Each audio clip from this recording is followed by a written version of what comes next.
مسلمان اپنے دین میں ترقی اور اپنے اسلام میں پختگی پیدا کرتا رہے گا. وہ دو چیزیں ہیں، دعوت اور عبادت. دعوت اور عبادت، اس لیے کہ قرآن صاف طور پر کہتا ہے کہ جو لوگ دعوت اور عبادت دونوں کو جمع رکھیں گے مسلسل، جو لوگ دعوت اور عبادت دونوں کو مسلسل جمع رکھیں گے، یہ دونوں میں سے ایک کو اختیار کریں گے، ایک کو چھوڑ دیں گے، تو یہ ترقی دین میں نہیں کر سکتے اور اپنے دین پر استقامت ان کو حاصل نہ رہے گی جب یہ دونوں چیزوں کو برابر اختیار نہیں کریں گے، دعوت اور عبادت. اس لیے کہ قرآن میں ہے کہ اس شخص سے زیادہ اچھا دین اور اس شخص سے زیادہ پختہ مذہب ہو کس ہو سکتا ہے، ہو کس ہو سکتا ہے. علماء نے لکھا ہے جملہ استفہامی انکاری ہے. استفہامی انکاری جو ہوتا ہے وہ بات کو مضبوط کرنے، بات میں قوت پیدا کرنے کے لیے ہوتا ہے. اللہ فرما رہے ہیں اس سے اچھا دین ہو کس ہو سکتا ہے. سوال یہ جملہ ہے کہ جو دعوت اور عبادت دونوں کو جمع کرتے ہیں، وَمَنْ أَحْسَنُ قَوْلًا مِّمَّنْ دَعَا، اس سے اچھا دین ہو کس ہو سکتا ہے جو دعوت عبادت دونوں کو جمع کرے.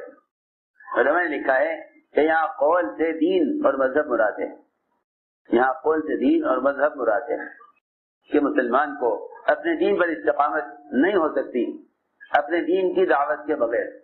اور یہی وجہ بھی ہے کہ صحابہ کرام اپنے دین کی دعوت کی وجہ سے بڑی بڑی بادشاہتوں سے اور بڑی بڑی مادی طاقتوں سے مقابلہ کرنے میں کبھی ڈرتے نہیں تھے. اور بڑی بڑی طاقتیں اور بڑی بڑی حکومتیں ایک فرد کو بھی، مسلمانوں میں سے ایک فرد کو بھی اس کے دین سے ہٹانے میں ناکام ہو جاتے تھے. سنو غور سے، اس زمانے میں ارتداد اس لیے عام ہو گیا، اس زمانے میں ارتداد اس لیے عام ہو گیا کہ دعوت اللہ کو اپنے دین کی حفاظت کا، اپنے دین کی استقامت کا سبب نہیں سمجھا گیا. اس زمانے میں ارتداد اس لیے عام ہو گیا کہ مسلمان نے دعوت کو اپنے دین پر استقامت کا سبب نہیں سمجھا. جب دعوت چھوٹے گی تو یقیناً زندگی سے دین نکلے گا. جب دعوت چھوٹ جائے گی تو باطل غالب آ جائے گا، باطل غالب آ جائے گا. اس لیے کہ اللہ رب العزت باطل کے مقابلے میں جب آتے ہیں، اللہ تعالی باطل کے مقابلے میں جب آتے ہیں، جب مسلمان اپنے دین کا داعی ہوتا ہے. خوب اچھی طرح سے بات سمجھنا، اللہ تعالی باطل کے مقابلے میں جب آتے ہیں جب مسلمان اپنے دین کا داعی ہوتا ہے، مسلمان جب اپنے دین کا داعی ہوتا ہے تب اللہ تعالی باطل کے مقابلے پر آ جاتے ہیں. اس لیے کہ جو شخص کسی کام کے لیے کسی کی طرف سے بھیجا جاتا ہے، بہت توجہ سے بات سننا، جو شخص کسی بھی کام کے لیے کسی کی طرف سے بھیجا جاتا ہے، اس بھیجنے والے کی تائید اور قوت، اس بھیجنے والے کی تائید اور قوت اس شخص کے ساتھ ہوتی ہے. ہمارے کام کے لیے گیا ہوا ہے، ہمارے کام کے لیے گیا ہوا ہے، تو ہمارے کام کے لیے گیا ہوا ہے. اس کے اخراجات بھیجنے والے کے ذمہ، اس کی حفاظت بھیجنے والے کے ذمہ. کہیں اس پہ کوئی رکاوٹ پیش آ جائے تو اس کی ذمہ داری بھیجنے والے پر ہے. آپ دیکھتے ہیں ملکوں میں سفیر پھرتے ہیں ملکوں کے، ان کی حفاظت اس ملک کی ذمہ داری ہے. ہمارا سفیر ہے. انبیاء علیہ السلام اللہ کے سفراء ہیں، انبیاء علیہ السلام اللہ کے سفراء ہیں جو اللہ تعالی کی طرف سے امت تک دین کا پیغام لے کر آئے ہیں. اگر یہ سفیر کام نہ کرے تو اللہ تعالی کی طرف سے، اگر سفیر کام نہ کرے تو بھیجنے والے کی طرف سے اس کی نصرت کا، اس کی مدد کا کوئی وعدہ نہیں ہے. پکی بات ہے، بھیجنے والا اس وقت مدد کرے گا جب تم اس کے کام میں لگے ہوئے ہو. بھیجنے والا اس کو مدد کرے گا جب اگر تم وہاں سے آ کر اس کا کام نہ کرو تو وہ تمہاری مدد نہیں کرے گا. اِلَّمْ تَفْعَلْ فَمَا بَلَّغْتَ رِسَالَتَهُ، نبی جی اگر آپ نے پیغام نہ پہنچایا ہمارا تو آپ نے حق رسالت ادا نہیں کیا، آپ نے کام نہیں کیا، اور اگر آپ نے ہمارا پیغام پہنچایا امت تک تو آپ کی حفاظت ہمارے ذمہ ہے۔ واللہ یعصمک من الناس۔ بہت توجہ سے بات سننا، میں نے ایک بات عرض کی ہے کہ ملک سے ملک، علاقے سے علاقے سفیر بھیجے جاتے ہیں، ان کی ساری ذمہ داری بھیجنے والے پر ہوتی ہے، ان کا خرچہ، ان کی حفاظت۔ کہیں کوئی رکاوٹ پیش آ جائے تو وہ فوراً خبر کرتا ہے بھیجنے والے کو کہ مجھے یہاں یہ رکاوٹ پیش آ گئی ہے، وہ فوراً انتظام کرتے ہیں، وہ فوراً انتظام کرتے ہیں۔ بہت توجہ سے بات سننا، فوراً انتظام کرتے ہیں کہ ہمارا بھیجا ہوا ہے۔ یہی وجہ تھی کہ حضور اکرم صلی اللہ علیہ وسلم نے آخری نبی ہونے کی وجہ سے اپنے کام کو امت کے ذمے کیا ہے۔ اسی لیے صحابہ کرام جن کو جا کر دعوت دیتے تھے ان سے کہتے تھے کہ ہمیں اللہ نے بھیجا ہے، ہمیں اللہ نے بھیجا ہے۔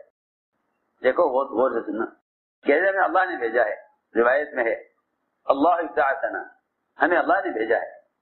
اس میں کتنی قوت ہے، اللہ اکبر۔ اگر ایک آدمی تجارت کرتا ہے، دعوت نہیں دیتا، حلال کماتا ہے، بھی بچوں کو پالتا ہے، اسے کہنے کا حق ہی نہیں ہے کہ مجھے اللہ نے بھیجا ہے۔ یہ تم اللہ کے بھیجے ہوئے نہیں ہو تو اللہ تمہاری مدد کیوں کرے؟ اللہ تمہاری مدد کیوں کرے؟ اللہ تعالیٰ تو اس کی مدد کریں گے جو اس کے دین کی مدد کرے گا۔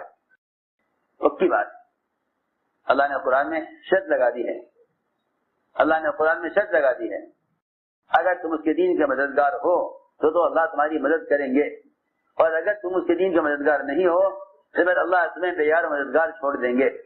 کیونکہ خطبے کا ایک جملہ ہے، آپ سنتے ہیں جمعہ کا خطبہ، وَخْذُلْ مَنْ خَذَلَ دِينَ مُحَمَّدٍ صلی اللہ علیہ وسلم وَلَا تَجْعَلْنَا مَعَهُمْ، یہ خطبے کا ایک ٹکڑا ہے۔ اللہم انصر من نصر دین محمد صلی اللہ علیہ وسلم وجعلنا منہم، وَخْذُلْ مَنْ خَذَلَ دین محمد صلی اللہ علیہ وسلم اللہم لا تجعلنا معهم۔ ہر جمعہ میں یہ خطبے کا جملہ سارے مسلمانوں کو، اس لیے کہ وادی مسلمان ہی نہیں ہے جو جمعہ کی نماز میں شرکت نہ کرے، جمعہ کی نماز کا بلا وجہ چھوڑ دینا کفر کی طرف لے جاتا ہے، بلکہ جو جمعہ کی نماز چھوڑ دے، جو جمعہ کی نماز چھوڑ دے اس کا کوئی عمل قبول نہیں ہوتا اللہ کے یہاں، نہ حج، نہ زکوٰۃ، نہ صیام، نہ روزہ، نہ کوئی ذکر، نہ تلاوت، نہ کوئی عبادت، نہ کوئی عمل خیر، کوئی عمل اللہ کے یہاں قبول نہ ہوگا اس شخص کا جو جمعہ کی نماز چھوڑ دے، چاہے جمعہ کی نماز کی جگہ اس کے گھر سے 1 میل یا 2 میل یا 3 میل کے فاصلے پر ہو۔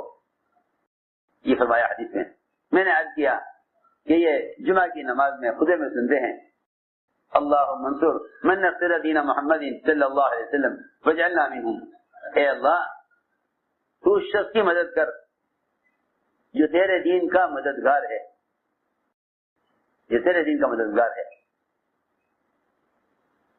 اور اے اللہ تو اس شخص کو بغیر مددگار چھوڑ دے، اس کا ساتھ چھوڑ دے، اس کی مدد نہ کر جو تیرے دین کا مددگار نہیں ہے۔ ہماری بات توجہ سننا جا کر نتیجہ کیا نکلا کہ جو آدمی اپنی ذات سے پورے دین پر چلتا ہے، نماز بھی پڑھتا ہے، روزہ بھی رکھتا ہے، حج بھی کر لیا ہے، زکوٰۃ بھی دیتا ہے، روزہ بھی رکھتا ہے، سچ بولتا ہے، حلال کماتا ہے، کسی کو ستاتا نہیں ہے، کوئی گناہ نہیں کرتا، کوئی گناہ نہیں کرتا، اور سارے اعمال خیر کرتا ہے، لیکن دوسروں کو خیر پر آمادہ نہیں کرتا، دوسروں کو دعوت نہیں دیتا، دوسروں کو دعوت نہیں دیتا، خود سے اپنی ذات سے سارے نیک اعمال کرتا ہے۔ مولانا علی صاحب فرماتے تھے یہ آدمی دیندار تو ہے لیکن دین کا مددگار نہیں ہے، یہ آدمی دیندار تو ہے مگر دین کا مددگار نہیں ہے۔ ملفوظات میں دیکھو حضرت کے لکھا ہوا ہے کہ یہ دیندار ہے مگر دین کا مددگار نہیں ہے۔ ہم ایک بات عرض کرنا چاہتے ہیں، جب مسلمان دیندار تو ہو مگر دین کا مددگار نہ ہو، جب مسلمان دیندار تو ہو دین کا مددگار نہ ہو،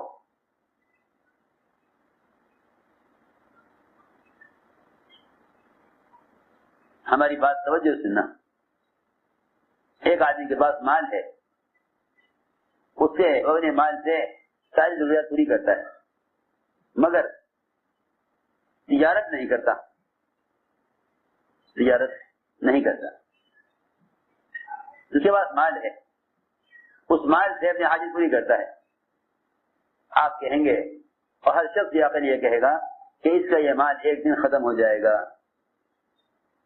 اگر یہ دوسروں کو اپنے اس مال کی طرف, اپنے سامان کی طرف دوسروں کو دعوت دیتا رہے گا تو تجارت کے ذریعے اس کی آمدنی ہوتی رہے گی. اس سے ضرورت کے پورا ہونے کے لیے اس کا بھی اور اس کی اولاد کا بھی ہمیشہ انتظام باقی رہے گا. یہی بات ہے نا, یہی بات ہے نا. سامان تو بہت ہے, اس کو بیچ کر کھاتا رہے, لیکن یہ ختم ہونا ہے.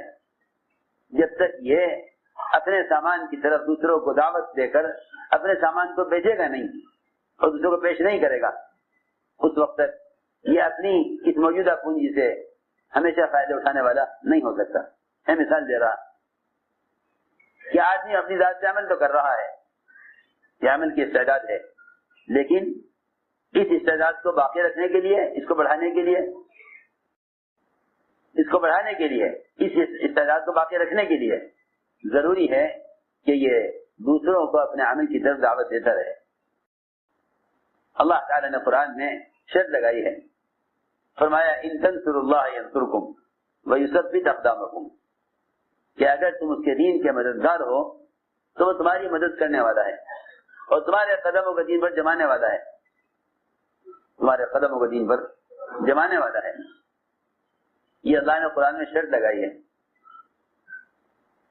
تو ہم نے عرض کیا کہ دین کی نصرت کیا ہے, پہلے تو یہ معلوم ہو. اس لیے کہ اس زمانے میں لوگ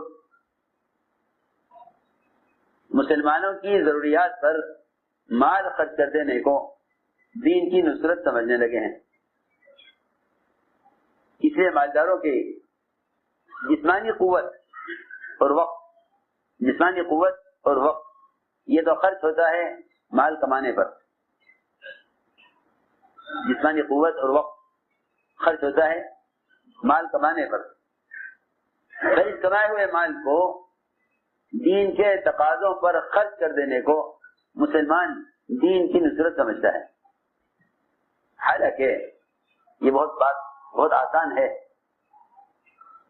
کہ دین کی نصرت مال سے نہیں ہوتی.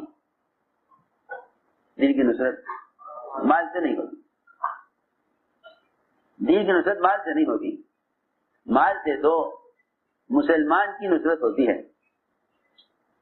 مال سے دیکھو میری بات بہت زیادہ سننی پڑے گی. مال سے مسلمان کی مدد ہوتی ہے. اسلام کی مدد مال سے نہیں ہوتی. اسلام کی مدد مال سے نہیں ہوتی. مال سے مدد ہوتی ہے مسلمان کی, اس لیے کہ مال کا تعلق مسلمان کی حاجت سے ہے, نہ کہ اسلام سے. کہ مال ہو تو اسلام ہو, مال نہ ہو تو اسلام قائم نہ ہو سکے. یہ بات ہوتی تو انبیاء علیہ السلام کو مال دے کر بھیجا جاتا کہ تم اس مال کے ذریعے اسلام قائم کرو. حقیقت یہ ہے کہ انبیاء علیہ السلام نبوت سے پہلے مالدار ہوتے تھے اور نبوت کے بعد فقیر ہو جاتے تھے. ہر نبی فقر آیا نبوت کے بعد, اور مال تھا نبوت سے پہلے. مال تھا نبوت سے پہلے, پھر فقر آیا نبوت کے ساتھ, تاکہ لوگ یہ نہ سمجھیں کہ مال ہوگا تو اسلام قائم ہو جائے گا. میں کچھ عرض کر رہا تھا کہ آج کل مسلمان دین کی نصرت مال خرچ کرنے کو دین کی مدد سمجھتے ہیں. تو ان کی جسمانی قوت اور ان کا وقت خرچ ہوتا ہے مال کمانے پر. اس میں سے تھوڑا سا مال اسلام کے نام پر خرچ کر دیتے ہیں. کہیں یتیم خانے تعمیر کرا دیں گے, کہیں مفت کے اسپتال بنا دیں گے, کہیں مسجد بنوا دیں گے, کہیں کنواں کھدوا دیں گے, کہیں پانی کی سبیل لگا دیں گے. سردی آئے گی تو غربا میں کمبل تقسیم کر دیں گے، گرمی آ گی تو کہیں ٹھنڈے پانی کا انتظام کر دیں گے. حالانکہ یہ ایسے خیر کے کام ہیں کہ اس کے لیے اسلام بھی شرط نہیں، غیر مسلم بھی یہ کام کرتے ہیں. غیر مسلم بھی یہ کام کرتے ہیں. تو کیا آپ کسی غیر مسلم کو اس طرح مال خرچ کرنے سے اسلام کا مددگار کہہ سکتے ہیں؟ ہماری بات بہت یاد کر توجہ سننا. اگر کوئی غیر مسلم، بے شمار غیر مسلم ہیں دنیا میں جو اپنے مال کا بڑا حصہ خرچ کرتے ہیں مسلمانوں پر، وہ یہ نہیں دیکھتے کہ میرے مال سے فائدہ مسلمان کو غیر مسلم کو، سب کے لیے سب پہ خرچ کرتے ہیں. کہیں زلزلے آ جائیں، کہیں سیلاب آ جائیں، کہیں کوئی آفت آ جائے تو غیر مسلم بھی مسلمانوں کے کام آ جاتے ہیں. یہاں تک بھی ہوتا ہے مسجد بن رہی ہوتی ہے تو بھیا کیونکہ ہم ایک محلے میں رہتے ہیں مسلمانوں کے ساتھ اور یہ مسجد کا کام ہو رہا ہے، برکت کا کام ہے، اچھا کام ہے، غیر مسلم بھی اپنے تعلق سے آگے کہتے ہیں ہم بھی تمہاری مسجد کی تعمیر میں حصہ لینا چاہتے ہیں، ہم بھی مال خرچ کرنا چاہتے ہیں. تو کیا اگر کوئی غیر مسلم مسلمانوں پہ کام آ جائے اور مسلمانوں مال خرچ کر دے تو کیا آپ اس کو اسلام کا مددگار کہیں گے یا نہیں کہہ سکتے؟ تو جب غیر مسلم مسلمان پہ مال خرچ کر کے اسلام کا مددگار نہیں تو مسلمان صرف مسلمان کی ضرورت مال خرچ کر کے اپنے آپ کو دین کا مددگار کیوں سمجھتا ہے؟ یہ میں نے عرض کی ایک بہت اہم بات کہ مال کے خرچ کرنے کا تعلق مسلمان کی ضرورت سے ہے. دین کی نصرت یہ نہیں کہ آپ اتنا مال خرچ کر دیں. دین کی نصرت یہ ہے کہ آپ دوسروں کو دعوت دے کر انہیں اللہ کے فرائض کے ادا کرنے کی طرف لائیں. یہ دین کی نصرت ہے. آپ دوسروں کو دعوت دے کر اللہ کے فرائض کے ادا کرنے پر امت کو لائیں. یہ دین کی نصرت ہے. یہ تقاضا مال سے پورا نہیں ہوگا.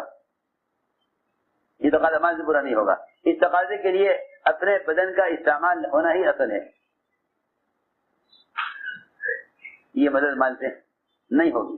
اس کے لیے اپنے بدن کا استعمال ہونا ہی اصل ہے. میں نے عرض کیا کہ دین کی نصرت یہ ہے کہ آپ دوسروں کو دین پر آمادہ کریں. یہی وجہ ہے کہ فرمایا حضور اکرم صلی اللہ علیہ وسلم نے کہ مدد کرو ظالم کی بھی مظلوم کی بھی. صحابہ نے عرض کیا کہ یا رسول اللہ مظلوم کی مدد تو کرنا سمجھ میں آتا ہے کہ مظلوم کا نقصان ہو گیا ہے، مظلوم کی حمایت کی جائے اور مظلوم کی مدد کی جائے، لیکن ظالم کی مدد کیا کیسے کریں؟ ایک تو وہ ظالم اور پھر اس کی مدد کی جائے. صحیح حدیث ہے فرمایا کہ مدد کرو ظالم کی بھی مظلوم کی بھی. صحابہ نے عرض کیا کہ مظلوم کی مدد تو کرنا سمجھ میں آتا ہے، ظالم کی مدد کیوں کریں؟ آپ نے فرمایا ظالم کی مدد کرنا یہ ہے کہ تم اس کو ظلم سے روکو. اس کو معلوم ہو گیا کہ نصرت مال کا خرچ کرنا نہیں ہے، بلکہ نصرت یہ ہے کہ تم دعوت دے کر ایک آدمی کو منکر کے ماحول سے معروفات کے ماحول میں لے آؤ. میں نے بات سے عرض کی ہے کہ اس زمانے میں لوگ یہ سمجھتے ہیں، اس زمانے کے لوگ یہ سمجھتے ہیں کہ ذاتی طور پر دین پر چلنا اپنی نجات کے لیے کافی ہے. یہ بات تو بہت ہی جا کر سننی پڑے گی، بہت توجہ دینی پڑے گی. آج کے لوگ یہ سمجھتے ہیں کہ اپنی ذات سے دین پر چلنا نجات کے لیے کافی ہے. حالانکہ قرآن نے جگہ جگہ یہ بات بار بار بیان کی ہے کہ اپنی نجات کے لیے اور اپنے دین پر استقامت کے لیے شرط ہے کہ دوسروں کو خیر کی طرف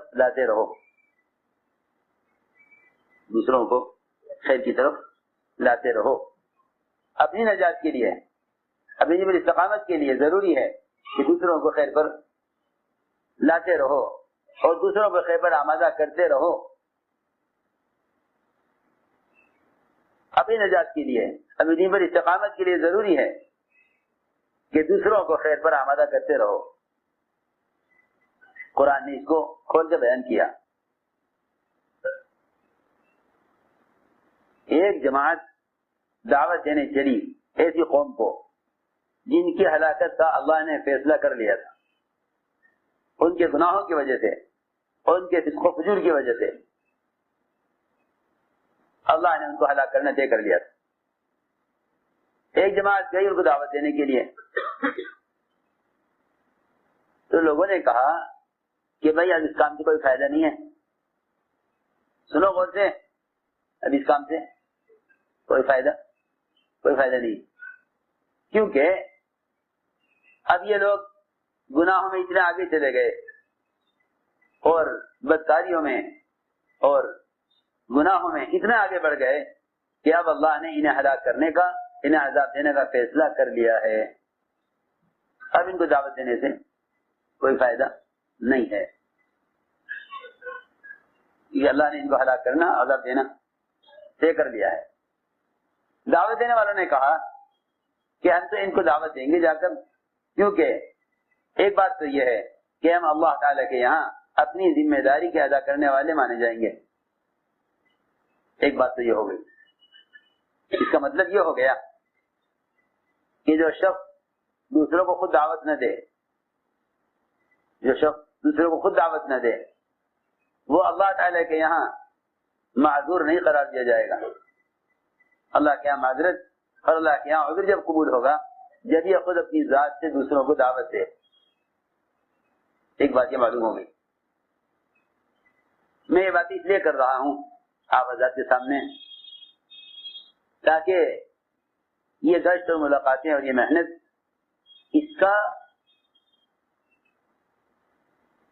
اس کی بنیاد معلوم ہو کیا ہے، کیوں ہے یہ۔ ہم گشت اور ملاقاتیں اور محنت اپنی طبیعت کے اعتبار سے یہ دعوت تبلیغ کی سے نسبت کی وجہ سے کر لیتے ہیں، اللہ کا امر سمجھ کر نہیں کرتے، اللہ کا امر سمجھ کر نہیں کرتے۔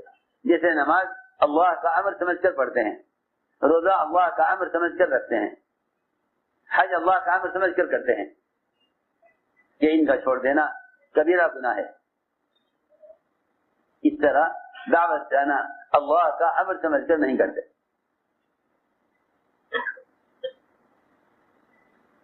چنانچہ انہوں نے ایک بات تو یہ کہی کہ ہم سے دعوت دینا چاہتے ہیں تاکہ اللہ تعالیٰ کے یہاں اپنی ذمہ داری کو پورا کرنے والے مانے جانے، اللہ ہماری مدد قبول کر لے کہ ہاں انہوں نے ان کو دعوت دی تھی۔ دوسری بات یہ ہے کہ اگرچہ یہ اپنے گناہوں میں اور فسق و فجور میں اس سطح تک پہنچ گئے کہ اللہ نے ان کی ہلاکت کا اور انہیں عذاب دینے کا فیصلہ کر لیا، مگر ہمیں اپنی امید ہے کہ یہ تقوی پر آ جائیں گے۔ ابھی ہمیں امید ہے کہ یہ تقوی پر آ جائیں۔ ہماری بات یاد رکھنا، دعوت الی اللہ ایک ایسا کام ہے کہ جو ہمیشہ مسلمانوں کی کامیابی کا اور نجات کی امید باقی رکھے گا۔ جب وہ دعوت چھوڑ دے گی تو پھر یہ امت کی تربیت سے مایوس ہو جائے گی۔ میری بات یاد رکھو، کفر کے اور فسق و فجور کے ماحول کو آدمی یہ سوچ کر چھوڑ دے گا کہ اب ان کی اصلاح نہیں ہو سکتی، دعوت کا چھوڑ دینا مسلمان کو مسلمان کی اصلاح اور تربیت سے مایوس کر دے گا، اور دعوت اس کے اندر امید باقی رکھے گی، دیکھو حضور اکرم صلی اللہ علیہ وسلم کی وفات پر، آپ کی وفات پر وحی تو بند ہو گئی،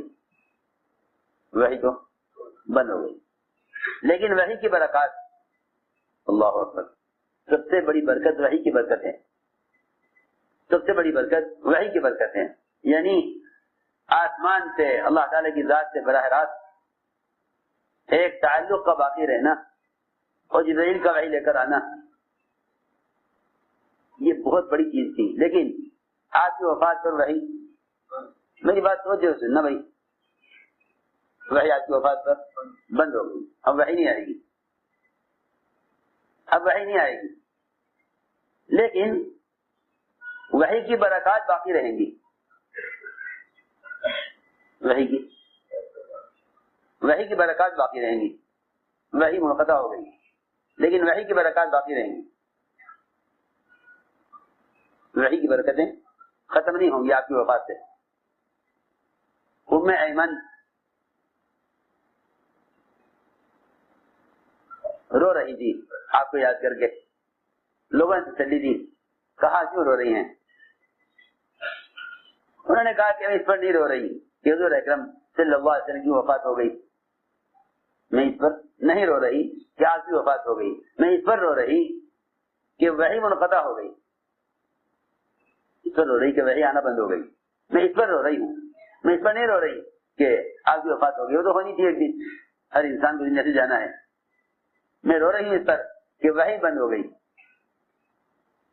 تو ہم نے عرض کیا کہ وحی تو بے شک بند ہو گئی لیکن وحی کی برکات بند نہیں ہوئی. وحی کی برکات بند نہیں ہوئی. کتنی بڑی بات ہے کہ اس امت کو قیامت تک کے لیے، اس امت کو قیامت تک کے لیے وحی کی برکات دی جاتی رہیں گی.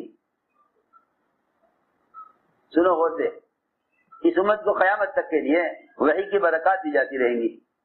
اب سوال یہ ہے کہ وحی کی برکتیں کب ختم ہو جائیں گی؟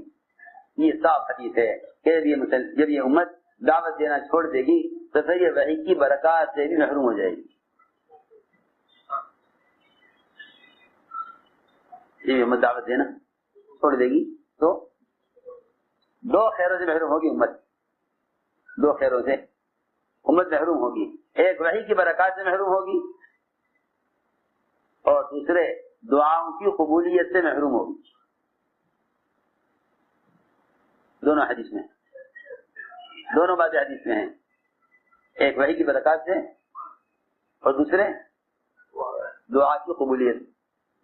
روایت میں ہے کہ اگر یہ دعوت کو چھوڑ کر اللہ والوں سے بھی جا کے دعا کرائیں گے، ایسے اللہ والے اور یہ اللہ کہ جن کی دعائیں اللہ کے یہاں قبول ہوتی ہیں، اگر ان سے جا کر دعا کرائیں گے تو ان کے حق میں ان کی دعائیں قبول نہیں ہوں گی. ان کے حق میں ان کی دعائیں قبول نہیں ہوں گی. یہ ساری بات میں یہ سمجھانے کے لیے یاد کر رہا ہوں کہ اللہ تعالیٰ نے اس امت کی مدد کا وعدہ دین کی مدد پر کیا ہے. اس لیے کہ دعا سے بڑھ کر اللہ سے مدد لینے کا اور کوئی ذریعہ نہیں. دعا سے بڑھ کر اللہ سے مدد لینے کا کوئی اور ذریعہ نہیں. اور وہ دعا قبول نہ ہوگی اگر دعوت کے بغیر دعا مانگ رہا. دعوت کی سوچے تو صحیح، کیا بھی سوچے اس سال چلے لگانے کا ارادہ ہی نہیں ہے، آج تو گشت کرنے کا موڈ ہی نہیں ہے. ہاں تم گشت کرو گے، چلو گے تو میں ساتھ نکل جاؤں گا. حالانکہ کام کی روح دعوت ہے، طریقہ کار ڈھانچہ ہے. کام کی روح دعوت ہے، طریقہ کار ڈھانچہ ہے. اگر روح نہیں ہے تو ڈھانچے کیا کرے گا؟ ساری بات کا خلاصہ یہ ہے کہ اللہ تعالیٰ نے شرط لگا دی ہے ان تنصروا اللہ ینصرکم ویثبت اقدامکم، کہ اگر تم اس کے دین کے داعی ہو، سو باتیں، اگر اس کے دین کے داعی ہو تو وہ تمہاری مدد کرنے والا ہے.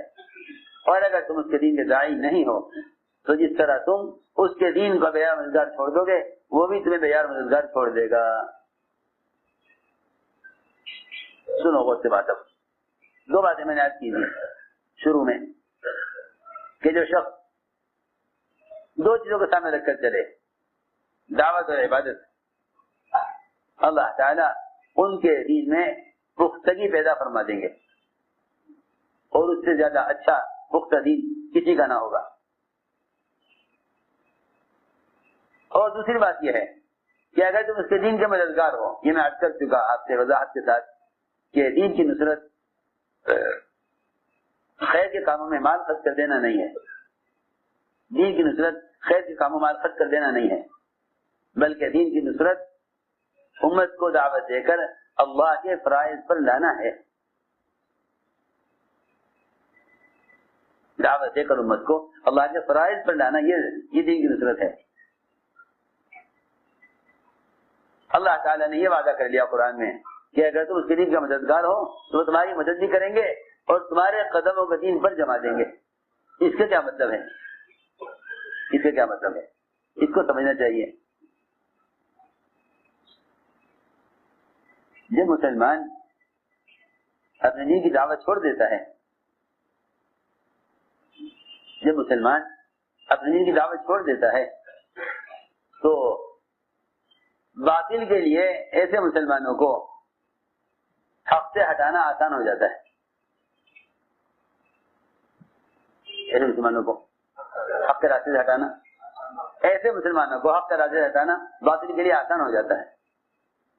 سنو غور سے بات، جب مسلمان اپنے دین کی دعوت چھوڑ دیتا ہے تو باطل کے لیے ایسے مسلمانوں کو حق کے راستے سے ہٹانا آسان ہو جاتا ہے، کیونکہ میں آپ سے عرض کر چکا کہ جب مسلمان دین کا مددگار ہوتا ہے تو اللہ تعالیٰ اس کے مددگار ہوتے ہیں۔ ریکنسٹرکشن آف امہ dailymarkers.com۔ اس لیے ہمیں اس بات کو سمجھنے کے لیے صحابہ کے واقعات دیکھنے ہوں گے کہ ان کے دین پر جمنے کا کیا سبب ہوا کرتا تھا، اور اس زمانے میں مسلمان کے کوئی قانون، کوئی رکاوٹ اسلام کی کسی بھی حکم میں آ جائے، یہ یوں کہہ کر مجبور ہو جاتا ہے کہ بھائی حکومت کا قانون ہے، ہم کیا کر سکتے ہیں، حکومت کا قانون ہے ہم کیا کر سکتے ہیں۔ بھائی میری بات توجہ سے سننا، قانون ہم کیا کر سکتے ہیں؟ ارے تم اللہ تعالیٰ کو قانون مقابلے میں کیوں نہ لائے، اللہ کو اس قانون کے مقابلے میں کیوں نہ لائے؟ سوال اس بات کا ہے کہ جب اسلام کے ایک شریعت کے ایک حکم کے خلاف قانون آیا تو اللہ تعالیٰ کی غیبی مددیں جو پچھلے ماضی میں ہر زمانے کے کفر کو توڑ چکی ہیں، ہر زمانے کے باطل کو توڑ چکی ہیں، وہ نصرت اب کیوں نہیں ہے؟ وہ تو صاف بات ہے، آسان جواب ہے کہ مسلمان نے اللہ کے دین کی مدد کو چھوڑا ہے، اس لیے مسلمان احکام شریعت کے خلاف قوانین کے مقابلے میں ناکام ہو گیا۔ آسان بات، اگر دین کا مددگار ہوتا تو اللہ تعالیٰ اس کی مدد کرتے، کسی آسان بات۔ اس نے دین کی مدد چھوڑ دی، اللہ نے باطل کے مقابلے میں مسلمان کی مدد چھوڑ دی، اس نے دین کی مدد چھوڑ دی، اللہ تعالیٰ نے باطل کے مقابلے میں اس کی مدد چھوڑ دی۔ اللہ نے شرط لگا دی قرآن میں، ان تنصروا اللہ ینصرکم ویثبت اقدامکم، تم اس کے دین کے مددگار بنو، وہ تمہاری مدد کرے گا اور تمہارے قدموں کو دین پر جمائے گا۔ میں نے ایک بات عرض کی ہے کہ جب مسلمان اپنے دین کی دعوت چھوڑ دیتا ہے تو پھر باطل کے لیے اس کو راستے سے ہٹانا، حق کے راستے سے ہٹانا باطل کے لیے آسان ہو جاتا ہے، بلکہ باطل کسی کو بے دینی کی طرف یا اپنے مذہب کی طرف دعوت دینے کی ہمت ہی جب کرتا ہے جب دیکھتا ہے کہ یہ اپنے دین کی دعوت سے چھوڑ کر بیٹھ گیا ہے۔ سنو غور سے بات،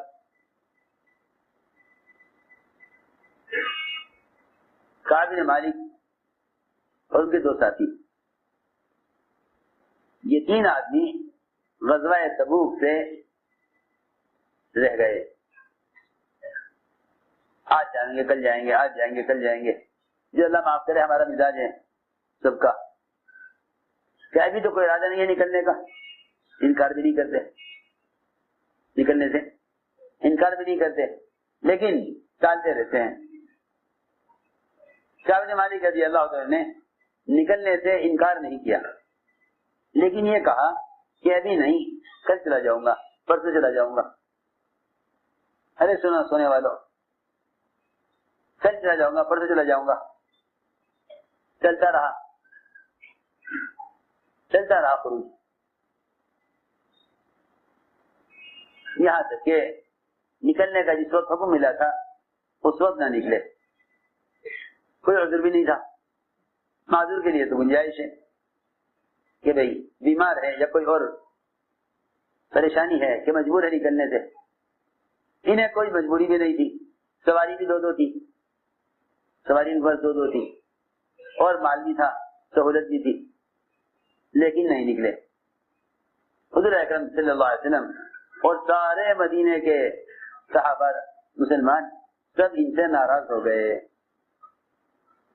یہ سلام کریں، حضور اکرم صلی اللہ علیہ وسلم کو ہونٹوں کو دیکھیں، آیا سلام کے جواب میں حرکت کرتے ہیں یا نہیں؟ یہ سلام کرتے تھے آپ کو اور آپ کے ہونٹوں کو دیکھتے تھے کہ آپ نے سلام کا جواب دیا یا نہیں. ان سے کوئی بات نہیں کرتا تھا، ان کو کوئی سلام نہیں کرتا تھا. پورے مدینے نے ان کا بائیکاٹ کیا. سنو غور سے، کیا گناہ ہوا؟ کیا گناہ ہوا؟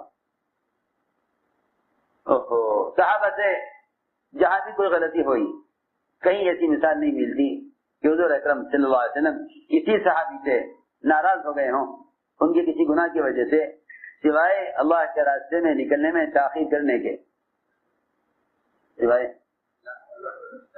یہ باتیں یاد رکھنے کی ہیں، یہ باتیں یاد رکھنے کی ہیں. کہیں آپ کو نہیں ملے گا کہ فلاں صحابی سے فلاں غلطی ہو گئی اس لیے آپ نے ان سے بات چیت بند کر دی یا ان سے سلام کلام بند کر دیا، سوائے اللہ کے راستے میں نکلنے میں تاخیر ہونے کے. اس کی وجہ یہ ہے، میں عرض کرتا ہوں، اگر ایک فرد سے گناہ ہو جائے تو وہ گناہ اس کی ذات تک محدود ہے، لیکن اگر دعوت چھوڑ دی جائے تو اس سے ساری انسانیت اور سارے مسلمان اور پوری امت کے اللہ کے فرائض کو چھوڑ دینے کا خطرہ ہے. معلوم ہوا کہ ایک فرد سے گناہ کا ہو جانا اتنا بڑا نقصان نہیں جتنا پوری امت کا رائے آپ سے ہٹ جانا نقصان ہے. آپ جانتے ہیں ایک آدمی پر ایک آدمی کو کوئی تکلیف پہنچ جائے یا 50,000 آدمی ہلاک کر دیے جائیں، ظاہر بات ہے بڑا نقصان ہے. اسی طرح آپ نہیں دیکھیں گے کہ صحابہ کی کسی غلطی پر ایسی ناراضگی کسی کے ساتھ ہوئی ہو جیسی ناراضگی حضور اکرم صلی اللہ علیہ وسلم کی اللہ کے راستے میں نکلنے میں تاخیر کرنے پر ہوئی. آپ نے ان سے بات چیت بند کر دی. فرماتے ہیں میرا چچا کا لڑکا جو مجھے بڑا محبوب تھا، اس میں بڑی محبت تھی، تمام لوگوں میں سب سے زیادہ محبت مجھے اس سے تھی.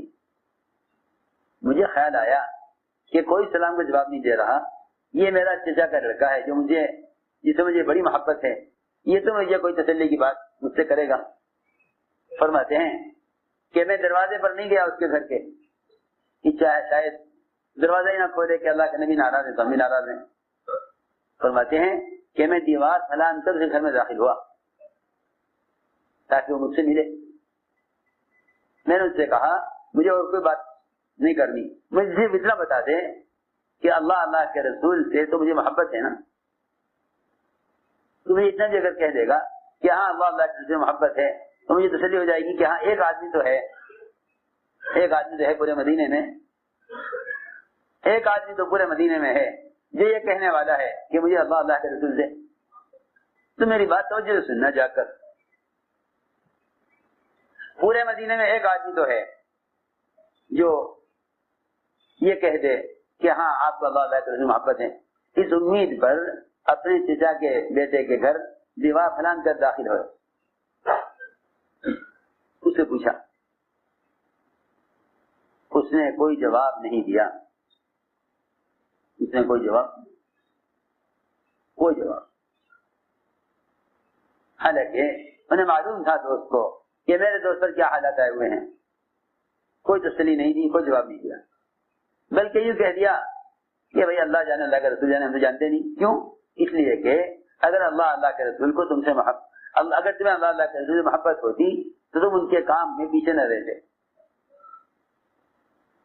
سنو غور سے, اگر تمہیں اللہ کے رسول سے محبت ہوتی تم ان کے کام سے پیچھے نہ رہتے. تمہارا ان کے کام میں نہ نکلنا اور تمہارا دین کے تقاضے پر مدینہ نہ چھوڑنا, وہ تو اس کے ہونے کے بعد ہم نہیں کہہ سکتے کہ تمہیں اللہ کے رسول سے محبت ہے یا نہیں. اللہ جانے, اللہ کے رسول جانے, ہمیں کچھ پتہ نہیں. چچا کے لڑکے نے یہ جواب دیا اور فرماتے ہیں کہ میں وہاں سے بڑا غمگین واپس آیا کہ میرے چچا کے لڑکے نے, جو میرا جگری دوست تھا, اس نے بھی مجھے کوئی تسلی کا جواب نہیں دیا. میں تو عرض کر رہا تھا کہ ان سارے حالات میں غسان بادشاہ نے دیکھا. سنو ادھر دیکھو, ان سارے حالات میں غسان بادشاہ نے دیکھا. غسان بادشاہ وہ تھا کہ جسے سارے مدینے والے ڈرتے تھے. بڑی طاقت قوت کی بادشاہت تھی. اسے معلوم ہوا کہ ان کا ایک ساتھی, اس کے ساتھ یہ حالات پیش آ گئے ہیں اور اس وقت مدینے والے ان سے ناراض ہیں اور اللہ کے رسول ان سے ناراض ہیں. یہ موقع اچھا ہے, انہیں خط لکھ کر اپنے پاس بلاؤ. سنو, خط لکھ کر انہیں اپنے پاس بلاؤ. خط لکھا غسان بادشاہ نے کہ تمہیں بڑی ذلت میں ڈالا ہوا ہے اور تم ضائع ہونے والے ہونے کے لیے نہیں ہو, اور تمہارے ساتھی محمد صلی اللہ علیہ وسلم نے تمہارے ساتھ بڑی بے وفائی کا اور بڑی جو ہے برا معاملہ کیا ہوا ہے. تم ضائع ہونے والے کے لیے نہیں ہو اور تمہارے ساتھی نے تمہارے ساتھ بڑی جفا کا معاملہ کیا ہے. تم ہمارے پاس آ جاؤ, ہم تمہیں مہربانی کریں گے, ہم تمہیں مال دیں گے, ہم تمہارا اکرام کریں گے, ہم تمہیں عہدہ دیں گے. سنو ہوتے, لیکن بات یہ ہے غسان بادشاہ کو موقع تو لگا انہیں بھی دعوت دینے کا, لیکن انہوں نے اس کے خط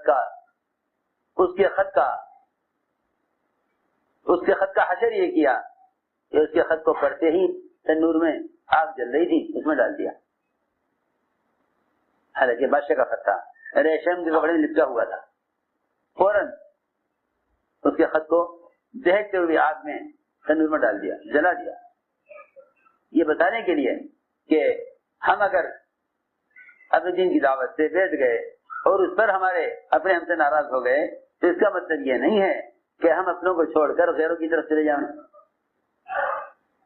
کہ اچھا بھائی جب یہ ناراض ہو گئے ہیں تو چلو چھوڑو مدینہ, چھوڑو مدینہ, چلو وہاں ہیں ہمیں پوچھنے والے, اور وہاں ہیں ہمارا اکرام کرنے والے, اور وہاں ہیں ہمارے مسائل کو دیکھنے والے اور ہمارا اکرام کرنے والے.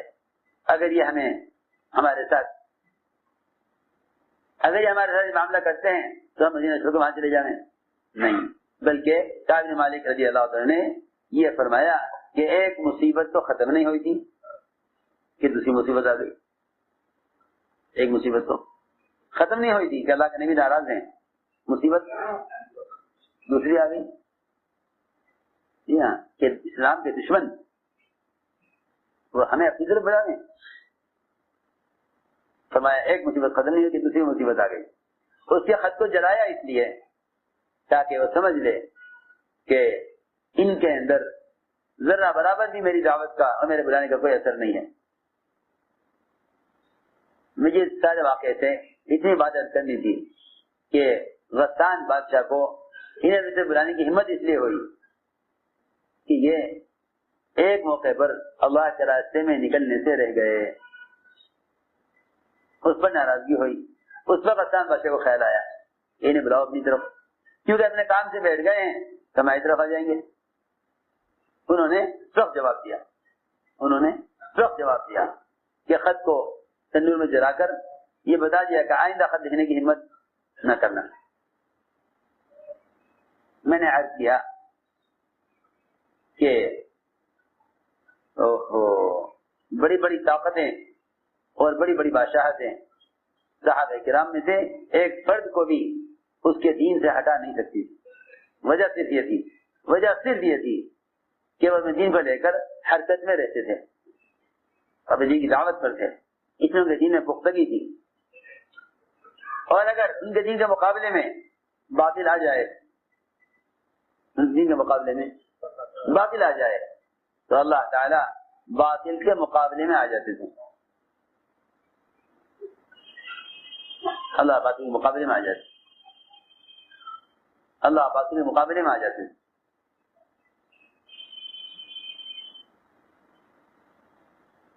عبداللہ بن حذافہ رضی اللہ تعالیٰ عنہ، یہ ان کی جماعت روم میں